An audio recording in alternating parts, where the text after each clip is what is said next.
we are about to embark on the whiskey train. We are in Twin Peaks Tavern, the meeting spot, and we're going to board the train on Market, the F train, go down Market, go up Embarcadero, and end up at Fisherman's Wharf for some hot chocolate and beers.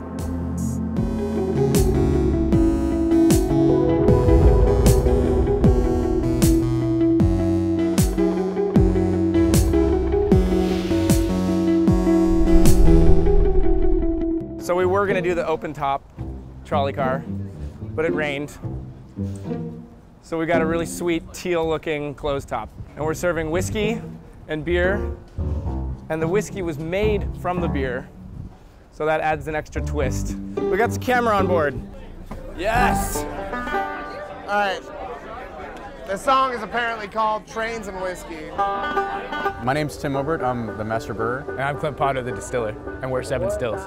They made the whiskey, I made the beer, and together we have the whiskey train. So welcome aboard. I've basically been brewing from my apartment, and I started out kind of just doing it on a kitchen stove. One day I was sitting with Clint in a bar, and then he was telling me about how whiskey was actually made from a very low quality beer, from a distiller's beer. And then kind of something just clicked in my mind, and I was like, why don't we try making different craft beers and distilling them into whiskeys and seeing how that happens. Experimenting with different beer recipes and seeing how they translate into whiskeys, and we saw that the results were just totally different from any whiskeys that we've had before, and we thought it was something that we had to pursue full time. Trains are a blight on the whole human race.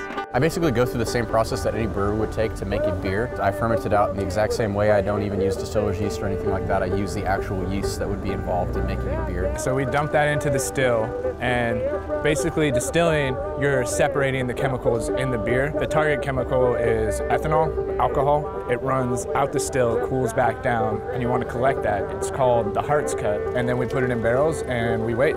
A beer that translates really well into a whiskey has to have big flavor. So we're talking a lot of hops, a lot of malty flavor, and then in this whiskey that's almost gone, there's actually Vermont maple sugar in there, which provides a little bit of sweetness. When you're making a whiskey, you make beer that doesn't have hops in it. So if you have a single malt whiskey or scotch, it has one kind of malt and no hops. In beer, you typically have many different kinds of malt.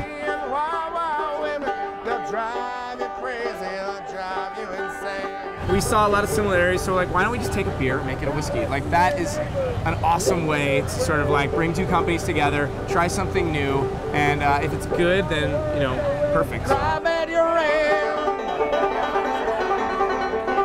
These are the words they will inscribe at your grave. To trains and whiskey, your lives a poor slave. This is something that we have to take to market. We have to have other people try this. So we set about getting 1,600 gallons of it brewed by Pack Brew Labs, and we distilled it and made about 165 gallons of whiskey, which is going to come out in June, and we're showcasing it today on the Whiskey Train.